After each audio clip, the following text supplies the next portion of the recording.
I'm going to hand over to them because they're going to lead today. They're going to take you around their work and explain some of their work. And I do hope you enjoy yourself. There is drinks and juice. If you don't want to leave and you see one of the staff, we'd be more than happy to bring you a glass if you're so keen not to miss a single word of what the artists say. So please enjoy yourself and do give us some feedback as well at the end, and we'll be delighted to see you again in the gallery on every occasion you can make it. Thank you very much. So, Ed, I think you're over the Amanda, do you want to say a couple of words? No, okay. Firstly, I just want to say thank you to everyone for coming today. It's really good to see so many people. And thank you to Armando as well, because this is his show, it's about him, and he's allowed me to come and talk about some works that I haven't exhibited at GX Gallery so far. They were in another show until now, so it's wonderful to be able to bring them here.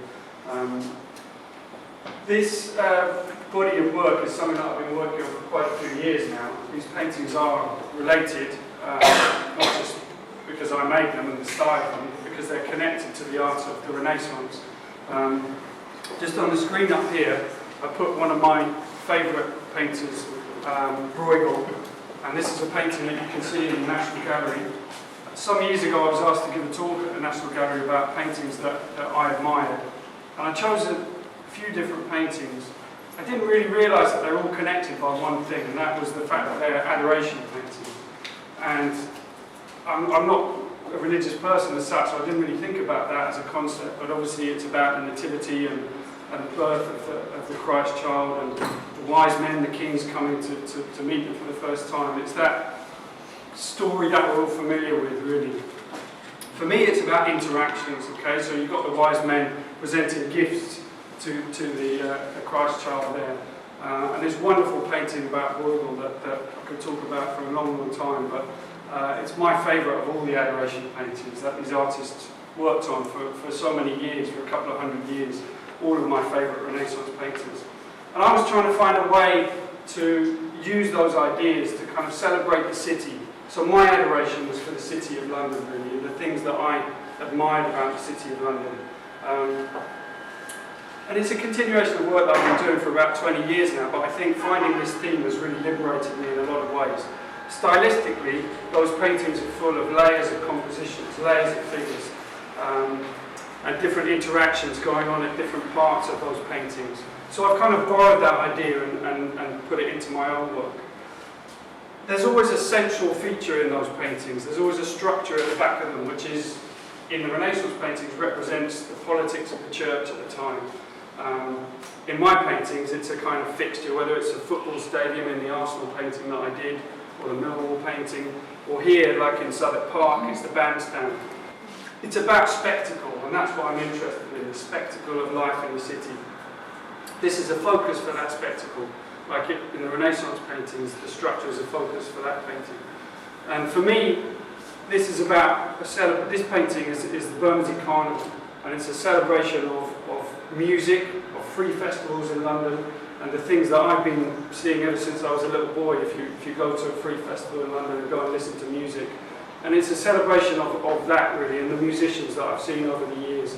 This painting is called The Adoration of the Cockney Rebels, and it's a Bermondsey Carnival, and there's a band called Cockney Rebel that are playing on the stage, and I'm playing around with the notion of what it is in mythology to be a Cockney Rebel, really.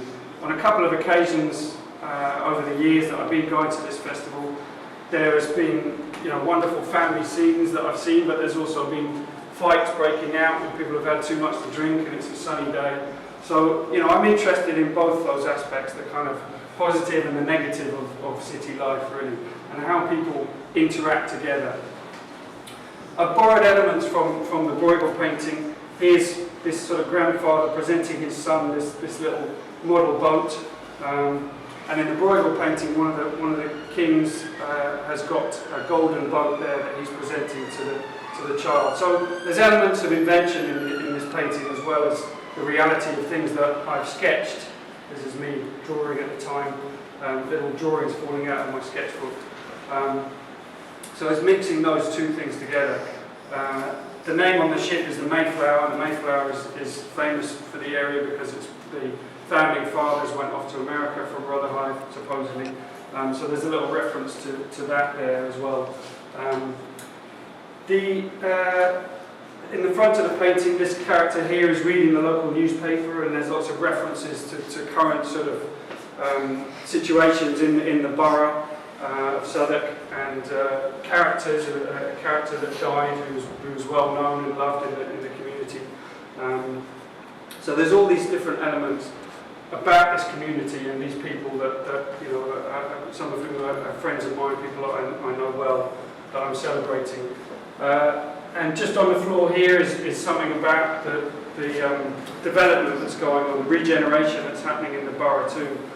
It's a leaflet from the planners that are planning changes to the area. So there's a kind of tension too in the painting about things changing in the area that may or may not be beneficial to the communities in the area. Things that we're probably all familiar with that happen in the city as it regenerates itself. So that painting is a kind of celebration of particularly my local area, but it's also about my family, and it took me some time before I sort of realised while I was working on these paintings that the paintings are actually a celebration of the birth of a child, and in the last few years I've become a father twice, so you know, connecting that up was a kind of moment of revelation really. So I put, in this painting in particular, I put my two children in there as well, as a kind of reference to that sort of celebration that I'm feeling about that change in my life. One of the other things that the Renaissance painters focused on, as well as painting the actual nativity scene, was about painting the procession of the adoration. So the people walking towards the spectacle, and that became a kind of genre in itself of painting. And this painting in particular is about that notion of procession. It's the old pilgrim way, so it connects very beautifully back to the past, the Old Kent Road being an old Roman road, and the pilgrim way that led down to Canterbury. And we're very lucky actually to have the former owner of the Thomas à Becket pub here with us. Nolia, where are you? Oh, she's hiding. But this is obviously a very famous pub. Nolia can tell you probably a lot more about it than I can. It's now been sold. I'm not quite sure what the status of it is now, but it's the Thomas à Becket pub. So it's a reference to Thomas à Becket, who of course, you know, was martyred, the martyred saint, killed by King Henry IV, I think.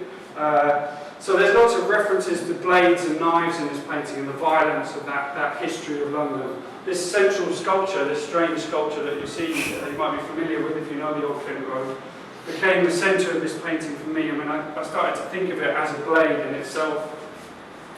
And I started to think about this old Victorian London, this old fire station and this old Victorian pub. And again, this is an old Victorian bandstand, so there's a kind of link to all of these things. And it's sort of an old side of the city. On the new side of the city is the Shard rising up behind Tesco's here, and it's the similar shape to the blade of the sculpture. And I wanted to use that as a metaphor for perhaps the splitting of the city into two halves and the way it's moving on and adapting to changing times, and the skyline is changing. There's a little shard of glass here too, in the same sort of shape as the shard and the blade, so I'm kind of echoing the pattern of that as it runs through the painting. I wanted to make it about winter. I did several drawings during the winter and the snow falling, snow frozen on the ground and the footprints in the snow, perhaps reminding us of the pilgrims that had walked along the road in the past to make their journey, their pilgrimages. And that kind of connected in my mind too with pilgrimages that perhaps people make these days, that we hear so much about in the news from far away, coming here to make lives for themselves, to make better lives for themselves in the form of refugees, people coming from abroad. Things that have happened in the city always, really, I guess, but we hear more and more about in the news. And that notion of vulnerability as you come to make a new life for yourself in a foreign city was particularly interesting to me. The symbol of the shells that were part of the original sculpture here, cockle shells, symbolising perhaps, well, it is the symbol of a pilgrim, so I wonder whether the sculptor used that in the painting. But I wanted to focus on them because in the olden days, people used the scallop shell as a symbol that they were making a pilgrimage, so they would attach it to them while they made their pilgrimage. So that notion of shells and the idea of a building being like a shell really appealed to me, because it's something that perhaps the life has moved on from, and I think that happens a lot in the city. Things are regenerated and reused, and so I guess I'm quite interested in that notion of what happens with these buildings from the past. Really. There's a lot more I could say about this, but I don't want to talk for too long. But there's lots of little references to Canterbury and Dover, to honour, it being an honour killing, what happened with Thomas à Becket all those years ago, when soldiers were sent out to kill him, and a little kind of reference to Game of Thrones here because of the power play that was going on there.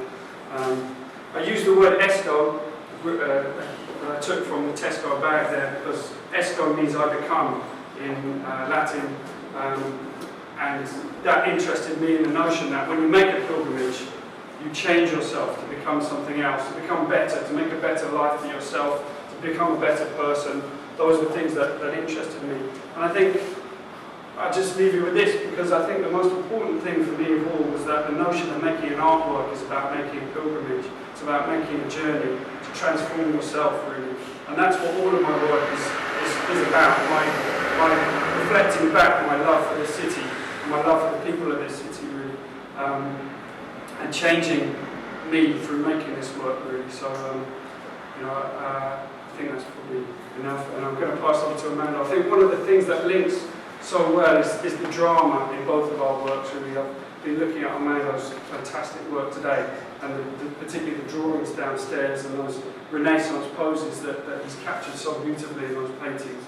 So it's a great honour to exhibit with Amanda today. So.